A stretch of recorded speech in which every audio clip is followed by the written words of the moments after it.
అండి welcome back to Mahi home foods Vizag. ఈరోజు మనం దీనికోసం black forest cake chocolate cake base తీసుకున్నాను. అలాగే విప్పింగ్ క్రీమ్ సిల్వర్ మార్క్ తీసుకున్నానండి. అది లిక్విడ్ ఫామ్లో ఉండాలి. నేను 1 కప్పు విప్పింగ్ క్రీమ్ తీసుకుంటున్నాను.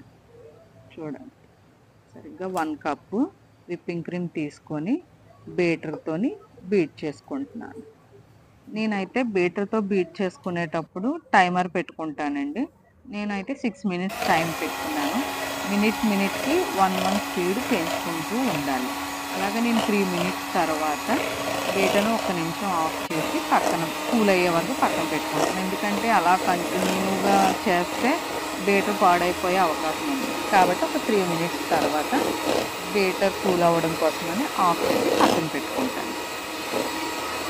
తర్వాత మళ్ళీ బీటర్ కూల్ అయిన తర్వాత మళ్ళీ తీసుకుని అప్పుడు డైరెక్ట్గా 1 నుంచి కాకుండా డైరెక్ట్గా 4th స్పీడ్కి వెళ్ళిపోవాలి.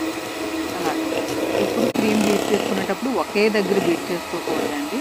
గిన్నెను అటు ఇటు తిప్పుకుంటూ అన్ని వైపులా బీట్ చేసుకుంటూ ఉండాలి. లేదంటే ఓన్లీ మధ్యలో క్రీమ్ బీట్ అవుతుంది, చుట్టూ ఉన్న క్రీమ్ అవ్వదు. సో కాబట్టి ఇలా బౌల్ని తిప్పుకుంటూ మనం బీట్ చేసుకుంటూ ఉండాలి. ఇలా చూసారా, వేవ్స్ లాగా వస్తుంది కదా, అలా లైట్గా వేవ్స్ లాగా వచ్చినప్పుడు మనం ఒకసారి బీటర్ని ఆఫ్ చేసేసి స్పాచులాతో చుట్టూ బీటర్ని ఆఫ్ చేసేసి స్పాచులాతో మొత్తం చుట్టూ ఉన్న క్రీమ్ని మధ్యలోకి పెట్టుకొని ఒకసారి మొత్తం అంతా కలుపుకోవాలి.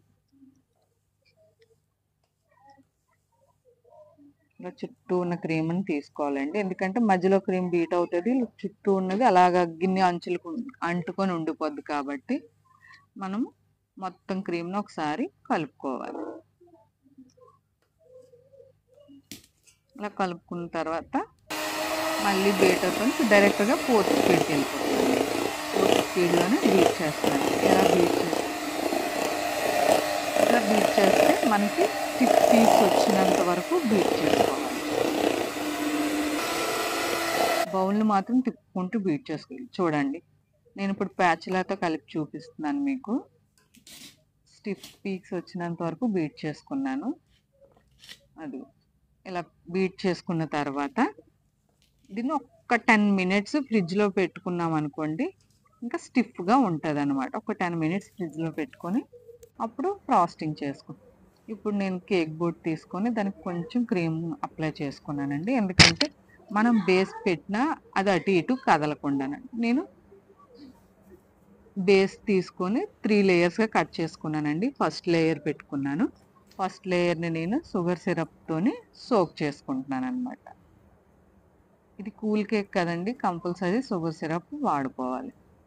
చేసుకొని ఒక 2 ప్యాచ్ల విప్పింగ్ క్రీమ్ వేసుకొని మొత్తం ఆ కేక్ మొత్తం నేను ఈవెన్గా స్ప్రెడ్ చేసుకుంటున్నాను.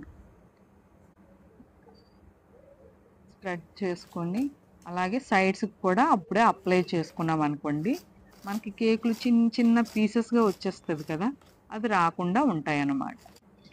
క్రమ్స్ అంటారు వాటిని. క్రమ్స్ బయటికి రాకుండా అలా కేక్ అంటుకొని ఉంటాయి.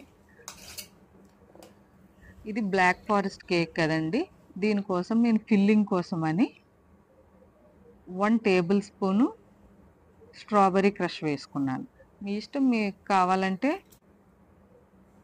గనాచి అయినా వేసుకోవచ్చు.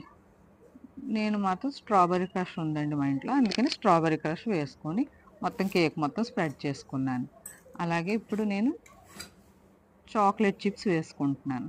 చాక్లెట్ చిప్స్ వేసుకుంటే చాలా టేస్ట్ చాలా బాగుంటుంది. పిల్లలు ఇష్టంగా తింటారు. ఒక పీస్ తినేవాళ్ళు 2 పీసులు తింటారనమాట. అందుకని నేను చాక్లెట్ చిప్స్ కొంచెం ఎక్కువగానే వేసుకుంటున్నాను, పిల్లల కోసం చేస్తున్నాం కదా అందుకని. ఇప్పుడు నేను సెకండ్ లేయర్ పెట్టుకుంటున్నాను. సెకండ్ లేయర్ని కూడా సేమ్ ఫస్ట్ లేయర్ లాగే షుగర్ సిరప్తోని ఫస్ట్ సోక్ చేసుకుంటున్నాను. తర్వాత ఒక 2 ప్యాచ్ల విప్పింగ్ క్రీమ్ వేసుకొని మొత్తం స్ప్రెడ్ చేసుకుంటున్నాను. నేను ఇక్కడ ప్యాచ్లా వేయలేదండి, పైపింగ్ బ్యాగ్కి చిన్న హోల్ పెట్టి అందులోని క్రీమ్ వేసుకొని మొత్తం ఇలాగా స్ప్రెడ్ చేసుకుంటున్నాను. దీనివల్ల ఎందుకంటే మొత్తం ఈవెన్గా వస్తుంది అనమాట కేక్ మొత్తం. మనం ఎక్కువగానే ప్యాచులతోని ఇలాగా స్ప్రెడ్ చేసే అవసరం లేకుండా త్వరగా అయిపోతుంది అనమాట మనకు పని. అందుకని నేను ఇలా ట్రై చేశాను. అలాగేసి ప్యాచులతో ఒక్కసారి ఇలా అనుకుంటే సరిపోతుంది. అలాగే నేను సైడ్స్ కూడా క్రీమ్ అప్లై చేసుకుంటున్నానండి. అలా అప్లై చేసుకొని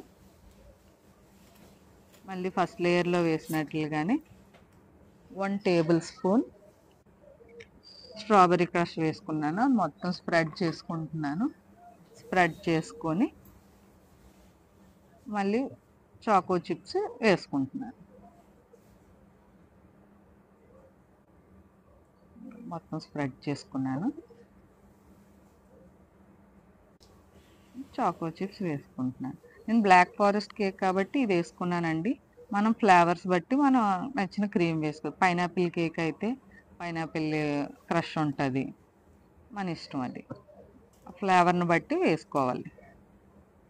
అలాగే ఇప్పుడు థర్డ్ లేయర్ పెట్టుకున్నానండి. థర్డ్ లేయర్ కూడా షుగర్ సిరప్తో సోక్ చేస్తున్నాను. షుగర్ సిరప్తో సోక్ చేసేసి సేమ్ 1-2 లేయర్స్కి ఎలాగైతే క్రీమ్ వేసుకొని మొత్తం స్ప్రెడ్ చేసుకున్నాను, సైడ్స్ పైన అంతా స్ప్రెడ్ చేసుకున్నానండి. ఇలా స్ప్రెడ్ చేసుకొని ఇలా లైట్గా మనం క్రీమ్ రాసుకున్నాం కదా, రాసుకొని ఒక 1/2 అవర్ ఫ్రిడ్జ్లో పెట్టుకున్నామంటే క్రీమ్ అలా కేక్ అలా సెట్ అవుతుంది అనమాట. ఇంకా మనం చెప్పినట్లు వింటుంది కేక్. అందుకని నేను ఇలాగా క్రీమ్ మొత్తం రాసుకున్న తర్వాత ఒక 1/2 అవర్ ఫ్రిడ్జ్లో పెట్టుకున్నానండి. ఫ్రిడ్జ్లో పెట్టుకునే ముందు మాత్రం ఆ బోర్డు మీద ఎక్కడైనా క్రీమ్ ఏమైనా ఉంటే మొత్తం స్క్రాపర్తోని స్క్రాప్ చేసేసుకొని, లేదంటే ఏదైనా క్లాత్ తీసుకొని టిష్యూ కానీ తీసుకొని మొత్తం క్లీన్ చేసుకొని అప్పుడు ఫ్రిడ్జ్లో పెట్టుకోవాలండి. మనం ఫ్రిడ్జ్లో పెట్టేసి తీసాక క్లీన్ చేద్దాము అనుకుంటే అది కొంచెం గట్టిగా అంటుకొని ఉండిపోతుంది కదా, కొంచెం రావడానికి టైం పడుతుంది అనమాట. అందుకనేసి ముందే క్లీన్ చేసుకొని ఫ్రిడ్జ్లో పెట్టుకోవాలి. ఇప్పుడు నేను ఫైనల్ కోటింగ్ ఇస్తున్నానండి. క్రీము మొత్తాన్ని నేను పైపింగ్ బ్యాగ్లో వేసుకొని విప్పింగ్ క్రీమ్ని అది మొత్తం స్ప్రెడ్ చేసుకుంటున్నాను అనమాట. మొత్తం అంతా స్ప్రెడ్ చేసుకొని అప్పుడు మనకి ఎక్కువగా పని ఉండదు అనమాట. ప్యాచ్లాతోని ప్యాలెట్ నైఫ్తోని జస్ట్ ఒక 2-3 టైమ్స్ ఇలా అంటే మొత్తం ఈక్వల్గా అయిపోతుంది. మనకి ఎక్కడ గ్యాప్స్ లేకుండా ఫిల్ చేసుకోవాలి క్రీము. చేసుకొని అలా అప్పుడు స్క్రాపర్తోని లెవెల్ చేసేసుకుంటే మనకి షార్ప్ ఎడ్జెస్ వస్తాయి.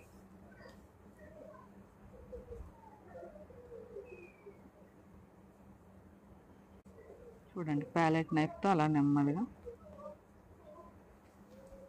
మరి గట్టిగా అణిచేయకూడదండి. స్క్రాపర్తో చేస్తుంటే అలాగే కిందనున్న క్రీమ్ని కూడా స్క్రాపర్తో తీసేసుకోవాలి. అలా షార్ప్ ఎడ్జెస్ వస్తాయి. ఇప్పుడు నేను దీనికోసమని డార్క్ కాంపౌండ్ తీసుకొని తురుముకుంటున్నానండి. ఇలా చిన్న చిన్నగా తురుముకొని దాన్ని స్క్రాపర్తోని కేక్కి చుట్టూ అంటించుకోండి. ఎందుకంటే చెయ్యి పెట్టకూడదు. చెయ్యి పెట్టామంటే అది మెల్ట్ అయిపోయి మన చేతులకే అంటుకుపోతుంది. అదే స్క్రాపర్తో అయితే అక్కడ కిందన పడినా దాన్ని అలాగ స్క్రాపర్తో తీసి పైన అంటించేసుకోవాలి. కిందన ఇంకేమైనా మిగిలితే అది కూడా లోపలికి తోసేది. ఇక్కడ చిన్న క్లిప్ మిస్ అయ్యిందండి. నేను N1 నాజిల్తోని పైన రోజ్ ఫ్లవర్స్ వేసుకొని ఆ చాక్లెట్ పౌడర్ని అలా జల్లుకొని పైన షుగర్ బాల్స్ పెట్టుకున్నాను. అంతేనండి, ఫారెస్ట్ కేక్ రెడీ.